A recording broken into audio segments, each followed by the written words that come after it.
Standing on the veranda of the seaside villa, I held my phone tightly. The screen lit up with the word Dad. Anger boiled inside me. "You went ahead and did whatever you wanted, didn't you?" I said, my voice shaking. On the other end, I heard my father, Aaron, sigh. "Jennifer, I thought you'd understand. Maria needs money. If we don't pay off the debt, well, family helps each other." I let out a bitter laugh. The same old excuse. I am Jennifer Aniston. My parents have always favored my younger sister, Maria. Even my earliest memories prove it. On my 6th birthday, I was thrilled to get the red bicycle I had dreamed of. But my joy was short-lived. Maria wanted it. "You're the big sister," my parents told me. "Let her have it." Just like that, my birthday gift became hers. The same thing happened when I started elementary school. I received a beautiful pencil case as a gift. Maria liked it, so I had to give it up. "Maria is still young," my mother said. "She wants what you have." It was always the same. When I asked to take swimming lessons, they immediately refused. "We're already paying for Maria's piano lessons," they said. Besides, she'd feel lonely if you went without her. Money was never an issue for Maria's activities: piano, ballet, painting. But for me, there was nothing.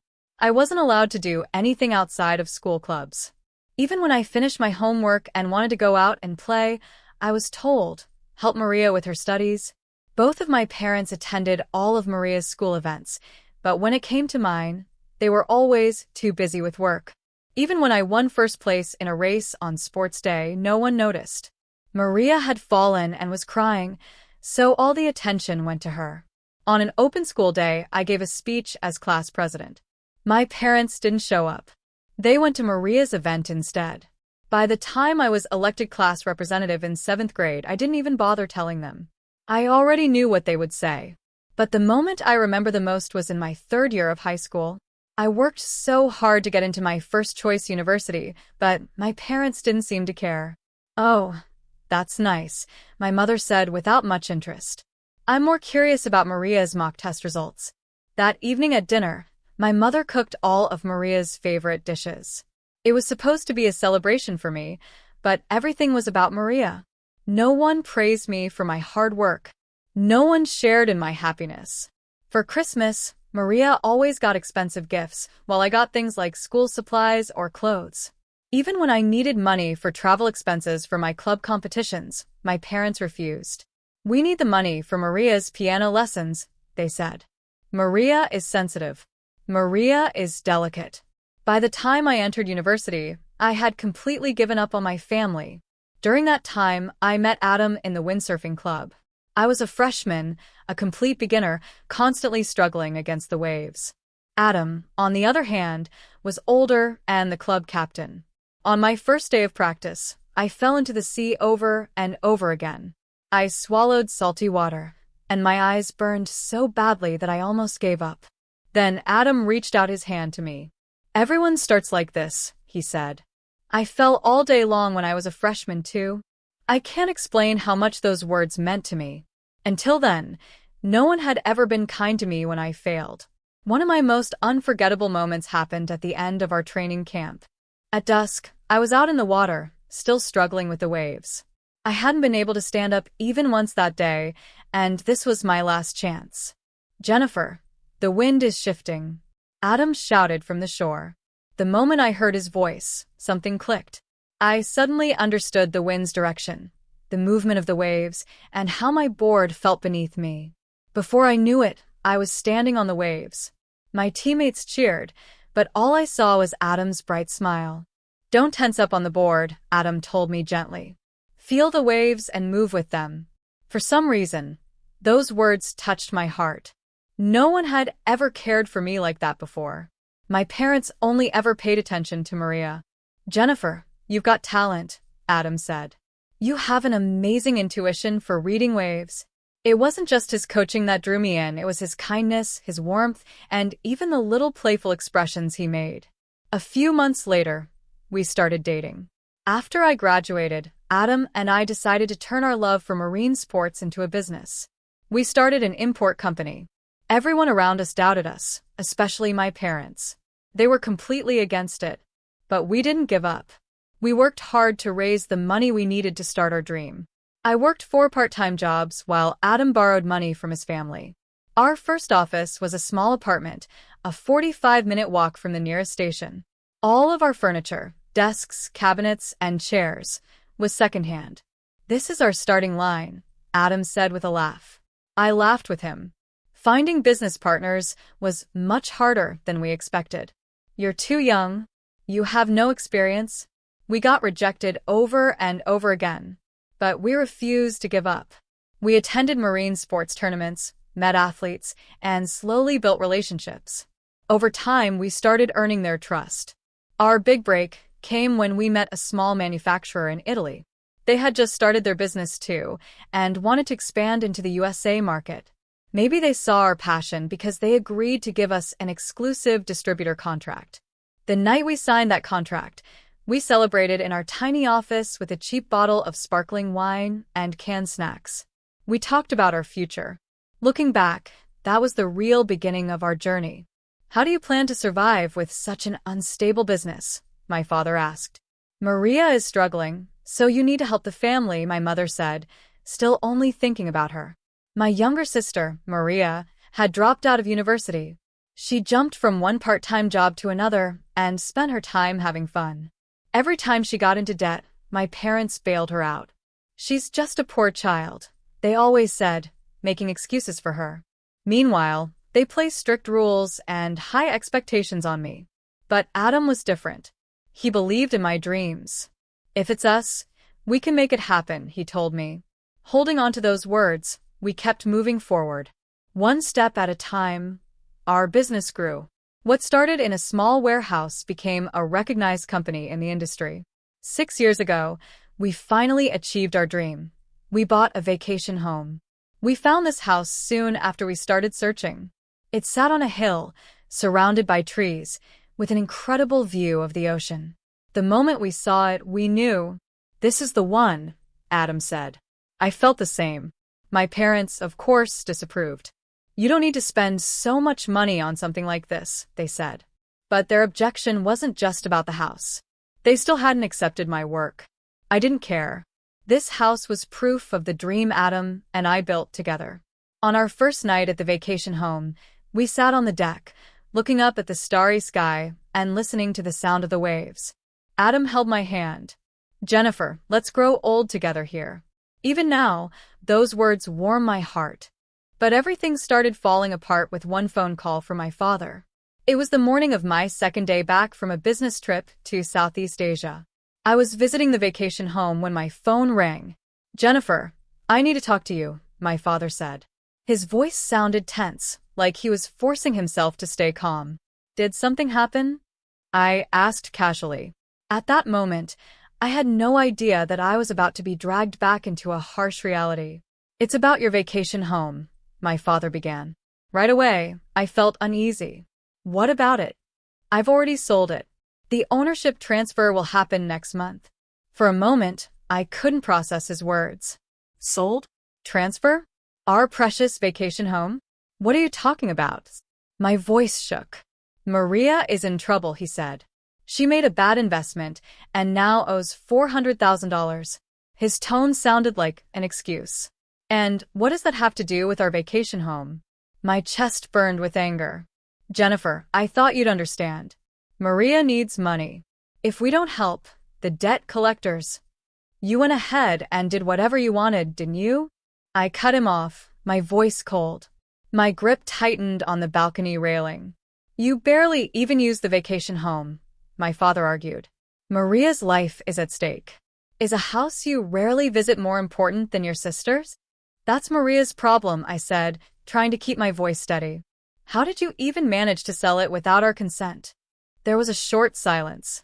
Then my father admitted, "I already had your signatures. The documents were prepared beforehand. You forged them." My heart pounded as the truth sank in. "Jennifer, listen. Maria isn't at fault. She was tricked." "No. This is a crime," I said firmly. "Selling the house without permission is fraud." My father gasped on the other end of the line. "The police? Don't be ridiculous. How can you bring a family matter outside? No, this isn't just a family matter. This is a crime. I gripped the railing tighter. Dad, Mom, it's time you stopped cleaning up Maria's messes. I looked out at the vacation home, the place Adam and I had worked so hard for. It was where we dreamed, windsurfed, and stared at the stars, sharing our hopes for the future. Jennifer, we're family, aren't we? My father pleaded. Helping each other is what family does. I let out a deep sigh. Yes, we're family, I said, my voice firm.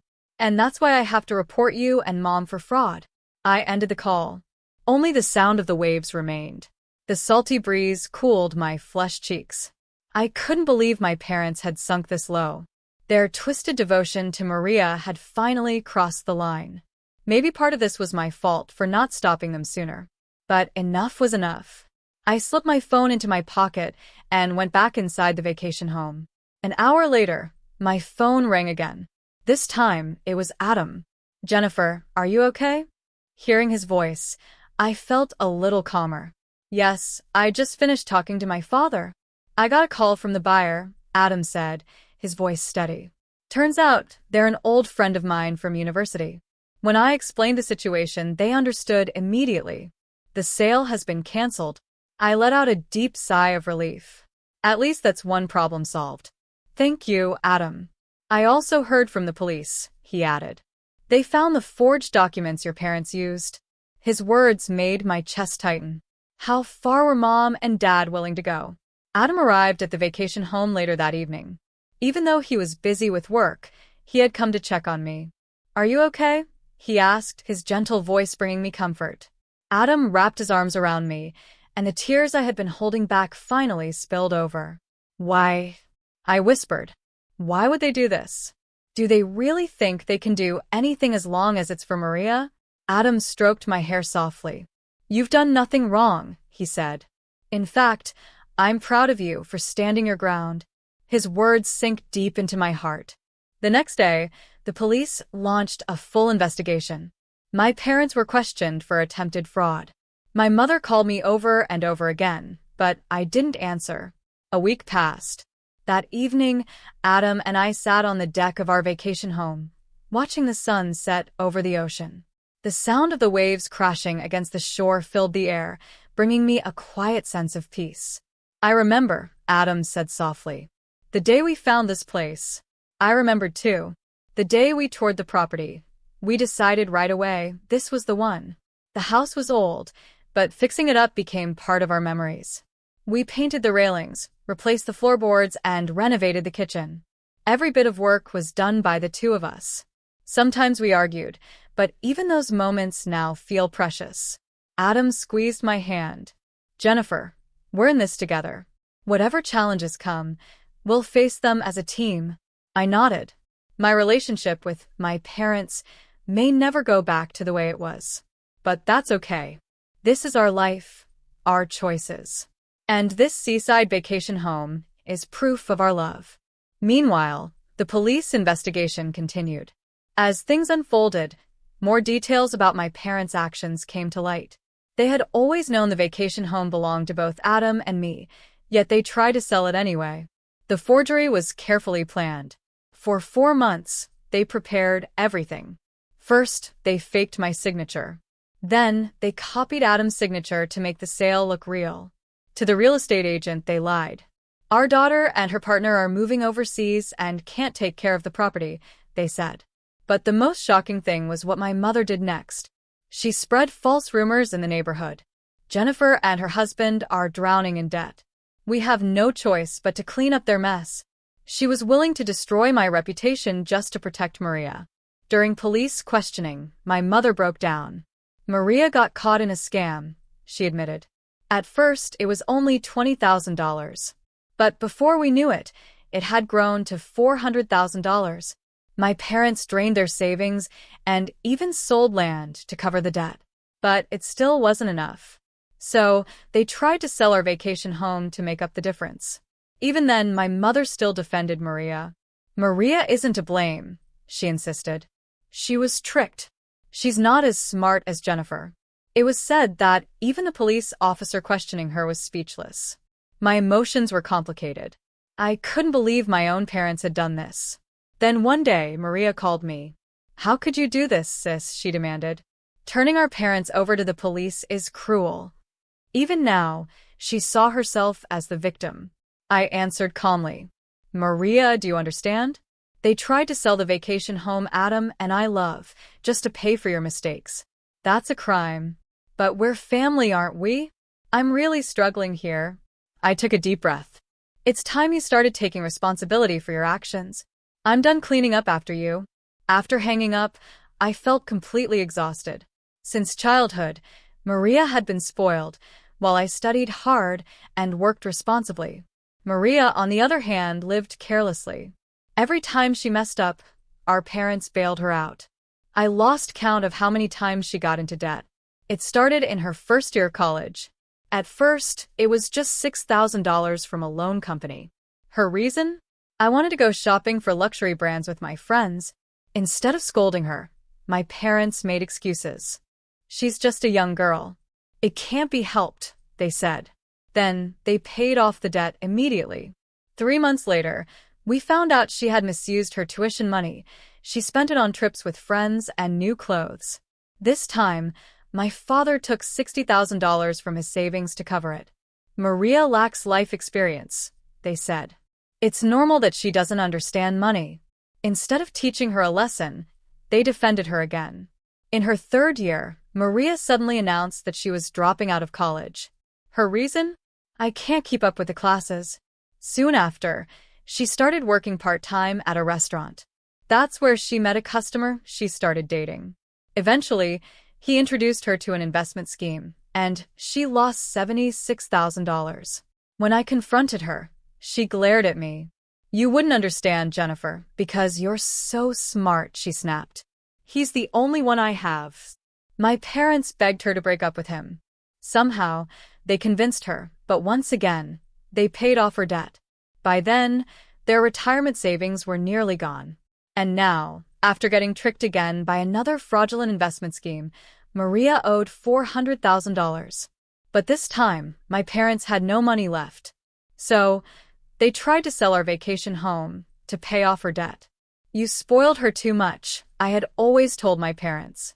But my mother would just shake her head. "Maria is fragile. We have to protect her." But their endless devotion to Maria wasn't helping her, it was destroying her. She had no sense of responsibility. She kept making the same mistakes over and over again, always insisting, "I'm the victim." When I decided to start my own business, my parents were strongly against it. "You should just find a stable job," they said. "You need to take care of Maria, too." But by then, I had already broken free. With Adam as my partner and supporter, I had started walking my own path. And yet, my parents still tried to take away the place that meant so much to us. I knew the total debt had grown beyond $800,000. Every time my parents defended Maria, they said the same things. "She's not at fault.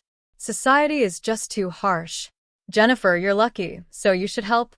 Now, those words felt like a cruel joke. In the end, they ruined Maria's life by spoiling her. And now they had almost destroyed ours too. "Maybe they never really accepted what we do for a living," Adam said seriously. He was right. Selling our vacation home was just another sign that they never understood our choices. Maybe that's why they could so easily throw away something we cherished. "But that's their problem," I said firmly. "Our bond is something no one can break." Adam smiled gently. That smile always gave me strength. We had our own path, and the memories we created in this vacation home were proof of that. As autumn deepened, the sea grew rougher. Adam and I sat close together on the deck, watching the sunset over the ocean. My relationship with my parents and Maria would never go back to how it was. But that was my choice. When winter arrived, so did the final report from the police. My parents were prosecuted and received a suspended sentence. They sent me apology letters, but I threw them away without reading them. I had learned an important lesson. Sometimes forgiving only allows people to keep doing the same wrong things. A year has passed. According to a neighbor who spoke to one of my mother's friends, my parents are still struggling to repay their debts. After the fraudulent sale of the vacation home was exposed, my father had to resign from his job. My mother now juggles 4 part-time jobs. Early mornings in a warehouse. Day shifts packing food at a factory. Night shifts at an 18-hour supermarket. One day, I overheard a housewife gossiping near the supermarket register where my mother worked. The Anistons are having a tough time. She's lost so much weight. Their family home had already been sold, and now my parents and Maria lived in a tiny apartment on the outskirts of town. Their retirement savings were gone. They had even borrowed more money to pay off Maria's debts. Relatives started calling me. "Jennifer, can't you help your parents?" Every time I gave the same answer. They have to solve their problems on their own. Maria hadn't changed. She met a man at a nightclub and was now talking about another investment scheme. "This time it's foolproof," she said. "I'm definitely going to make money." When my parents tried to stop her, Maria lashed out. "I'm struggling, and you're acting so cold-hearted, just like Jennifer." Maria cried. "Just help me." But my parents couldn't support her anymore. They were barely managing to make their monthly payments. My father had taken a night security job, working every weekend without a break. My mother spent her days searching supermarkets for discounted food. "She can't afford to be picky," the neighbors said. One night, someone saw her crying alone by the roadside. Maria, angry that my parents had abandoned her, turned all her frustration toward me. "This is all your fault, sis," she screamed. "Reporting them to the police ruined everything. We could have fixed it all just by selling that stupid vacation home." One day, I ran into my mother at the supermarket. She looked like a different person. Her hair had turned white, and her back was hunched. When she saw me, she quickly turned away and walked off. Her shopping basket was filled with soon-to-expire, discounted food. Meanwhile, my father collapsed during his late-night shift. The doctor said it was from overwork, but he went back to work immediately. He knew that if they missed even one payment, the debt collectors would start calling again. At the end of the year, I received an email from Maria. "Jennifer, lend me $100,000. I promise I can turn everything around." She had maxed out her loans. Her credit cards were blocked. She had no one left to borrow from, not friends, not acquaintances. Now she had come to me for help. I didn't reply. Instead, I set my parents' information on debt relief and counseling services. That was all I could do for them now. Why didn't we realize what was happening before it got this bad? The words of my mother's friend echoed in my heart. But this was the path my parents had chosen. Their blind devotion to Maria had destroyed our entire family. I let out a deep sigh as I gazed out at the ocean. That night, Adam came up behind me and gently wrapped his arms around my shoulders. "You're not at fault," he said softly. I nodded. I had made the right choice. It was painful, but it had to be done. "I've been thinking," Adam said, his face serious. "What if we use this vacation home for charity events?" "Charity?" I asked. "Yes. Let's give underprivileged kids a chance to experience marine sports." I was deeply touched by Adam's idea. Having experienced loneliness and being misunderstood by my own family, I wanted to support children who felt the same. "That's a wonderful idea," I said. Adam smiled and continued, "Your parents saw this place as just a piece of property. But to us, it's a place of dreams. If we can share that dream with others, it will mean even more." I reached for his hand. Adam had always understood the deepest parts of my heart. "Let's do it," I said with determination. We changed into our wetsuits and headed for the ocean. As I rode the waves, I felt pure happiness. Yes, my relationship with my biological family was gone. But I had chosen my own path, and that choice was not a mistake. Listening to the sound of the waves, Adam and I looked toward the future. This vacation home would continue to hold our dreams, and now it would also become a place of hope for others pursuing their own dreams.